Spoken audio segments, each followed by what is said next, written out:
Welcome back to Sunrise Daily. Well, we're going over now to our studios in Abuja. Waziri Bulama joins us from there. He was a member of the Presidential Campaign Council of the APC. Morning, and thank you for joining us today.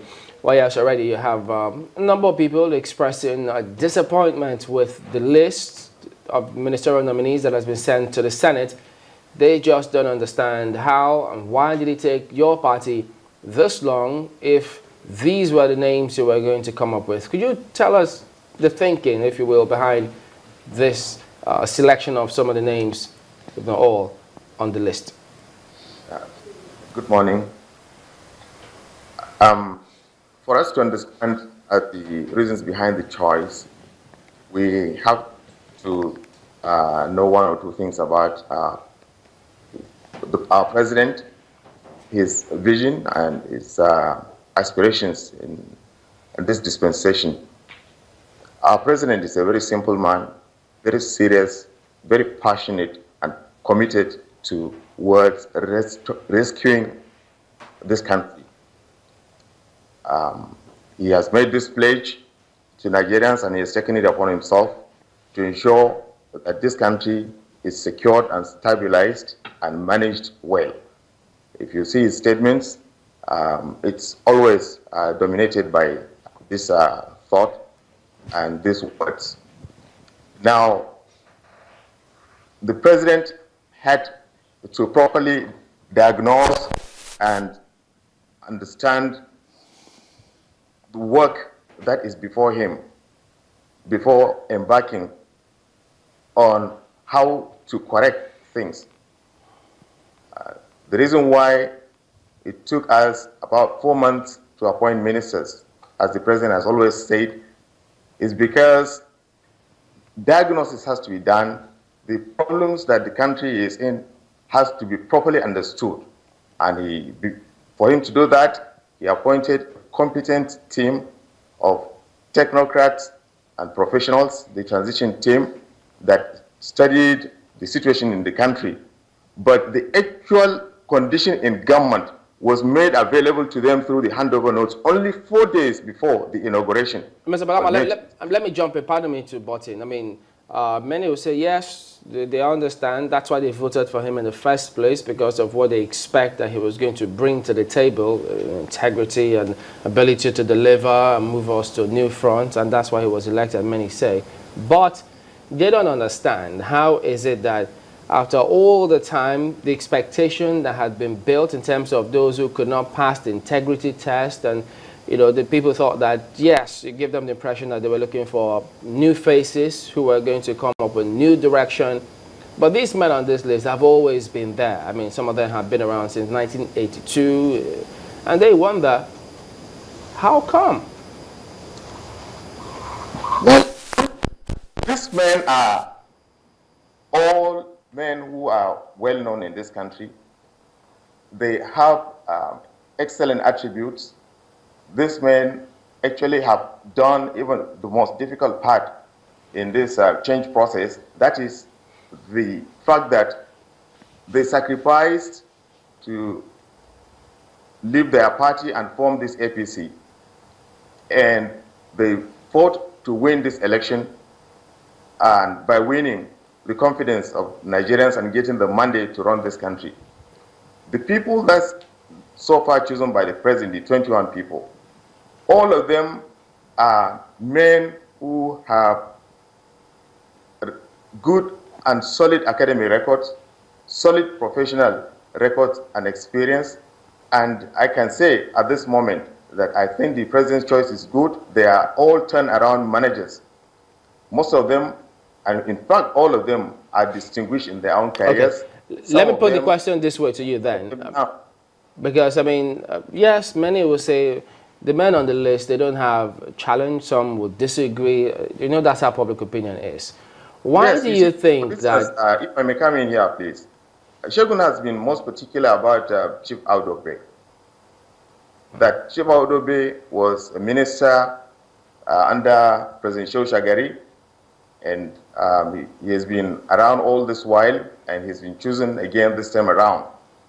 But Chief Audobe is known as a very, very versatile, competent, conviction-driven person. He's a voracious reader. He's very active. He's very creative and innovative.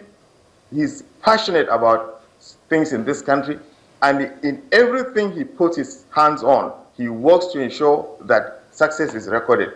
Okay, about that particular one, no one, I've not heard anyone doubting his integrity as of yet, but what they're saying concerning that you've spoken about is young people who make up the larger percentage of the country's population are saying, look, are you saying then that you don't have as much young people in this country to also bring on board? Well, you see, the issue about representation, whether it is in terms of age or in terms of gender or other political, issues like region or religion or economics or all these political issues don't matter. What is most important, well, as much as they matter, but the most important is the capacity to deliver on the promises and the pledges that the president has made, on the assignment and tasks the president would assign them to. At the end of the day, you see, the president will be held to account by Nigerians on service delivery, on issues of good governance, on how much employment he has created or how much unemployment he has cut in this country, how much access to credit he has given to Nigerians. If you let me, Mr. Bulama, how much to make create opportunities and make freedom prevail all over the country. So allow me comment here. I think these problems or these issues you just highlighted is very germane to Nigerians. They know about them. But the question they've been worried about or asking at this moment is, well, in the population of Nigeria, the huge human resource we already have in the country, are we saying that these are the only people we can find to do the job? No. You see, this country is heavily blessed in terms of human resource. And most particularly in APC2, there are many competent and capable men of all ages and, gender. And these are only few early appointments that the president has done. You see, the executive branch of the government, made up of the ministries, departments, agents, and agencies, is so big. And the president, you see, has decided to start with these people. I want you to know that if you go to any state in Nigeria and you find competent people, even within our own APC, competing or who are capable of being entrusted with responsibilities.